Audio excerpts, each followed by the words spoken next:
Class 9-এর লাভ ও ক্ষতি থেকে দেখো একটি খুবই গুরুত্বপূর্ণ অঙ্ক এখানে দেওয়া রয়েছে। বলা আছে একটি দ্রব্য পরপর 20% ও 10% ছাড়ে বিক্রয় করা হলে সমতুল্য ছাড় কত? এই টাইপের অঙ্ক কিন্তু তোমাদের খুবই ইম্পর্ট্যান্ট। দেখো এখানে আমরা যেটি করব সেটি হচ্ছে প্রথমে আমরা ধরে নেব যে ধরি ধার্য মূল্য। এখানে মনে রাখবে ছাড় সবসময় ধার্য মূল্যের উপর দেওয়া হয়। তাহলে আমি তাই ধরে নিচ্ছি, ধরি ধার্য মূল্য হচ্ছে 100 টাকা। এরপরে দেখো ধার্য মূল্যের উপরেই ছাড় হয়, প্রথমে আমার কী দেওয়া আছে 20% ছাড়।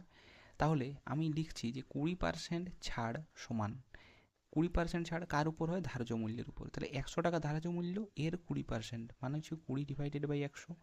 তাহলে এখান আমার 100 কাটা যায় 20 টাকা, তাহলে এই 20 টাকা হয়ে গেল আমার ছাড়। 20 টাকা হচ্ছে আমার ছাড়। তাহলে এখন আমার বিক্রয় মূল্য কত? এখন আমার বিক্রয় মূল্য হচ্ছে আমার যে ধার্য মূল্য ছিল তার থেকে 20 টাকা আমি বাদ দেব, মানে হচ্ছে এখান থেকে 80 টাকা। তাহলে এখন আমার বিক্রয় মূল্য হচ্ছে 80 টাকা, কিন্তু বলা হয়েছে এরপর আরও 10% ছাড় দেওয়া আছে। তাহলে এখন যেটা আমার এই 80 টাকা বিক্রয় মূল্য, এটাই হচ্ছে আমার এখন ধার্য মূল্য। তাহলে এখন আমার ধার্য মূল্য কত? এখন আবার ধার্য মূল্য হচ্ছে আমার 80 টাকা।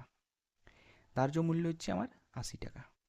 এরপরে দেখো এর আবার 10% ছাড় দেওয়া রয়েছে। তাহলে 10% ছাড়, 10% ছাড় সমান কত হবে? না, আমার হবে ধার্য মূল্যের 10%। তাহলে 80 টাকা 10% মানে হচ্ছে 10 ডিভাইডেড বাই 100। এখন দেখো 1 শূন্য এই শূন্য কাটা যায়, এই শূন্য এই শূন্য কাটা যায়, মানে হচ্ছে 8 টাকা। তাহলে 8 টাকা যদি আমার ছাড় হয়, তাহলে এখন বিক্রয় মূল্য কত? না, এখন আমার বিক্রয় মূল্য হয়ে যায় যত টাকা আমার ধার্য মূল্য ছিল তার থেকে আমি ছাড়টা বিয়োগ দেবো। ধার্য মূল্য ছিল 8 টাকা, তার থেকে আমি ছাড়টা বিয়োগ দিলাম, মানে হচ্ছে 72 টাকা। তাহলে দেখো এখন আমার যে বিক্রয় মূল্য সেটা হয়ে গেছে 72 টাকা। কিন্তু তোমাকে এখানে চেয়েছে সমতুল্য ছাড় কত। তাহলে আমার একবারে প্রথমে ধার্য মূল্য কত ছিল? 100 টাকা।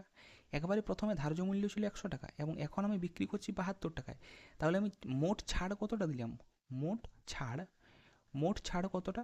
প্রথমে আমার ছিল ধার্য মূল্য 100 টাকা, কিন্তু এখন আমি বিক্রি করছি 72 টাকায়। তাহলে এখানে আমি মোট ছাড় দিলাম 28 টাকা। 28 টাকা। কিন্তু এখানে আমার সমতুল্য ছাড় সবসময় পার্সেন্টেজ আছে, শতকরাতে।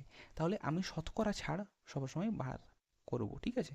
তাহলে শতকরা ছাড় সমান হচ্ছে আমার যত টাকা ছাড় দিয়েছি, এখানে কত টাকা ছাড় দিয়েছি? এখানে 28 টাকা ছাড় দিয়েছি, ডিভাইডেড বাই আমার ধার্য মূল্য। প্রথমে ধার্য মূল্য কত ছিল? 100 টাকা। তাহলে 100 টাকা ডিভাইডেড বাই 100 টাকা। এবং এটাকে পার্সেন্টেজে করার জন্য 100 দিয়ে আমরা গুণ করি। তাহলে এই 100 কাটা যায় 28। তাহলে আমার শতকরা ছাড় হচ্ছে 28%, বা বলতে পারো যে আমার এখানে মোট 28% আমি এখানে কিন্তু ছাড় দিয়েছি, বা আমার সমতুল্য ছাড় হচ্ছে 28%।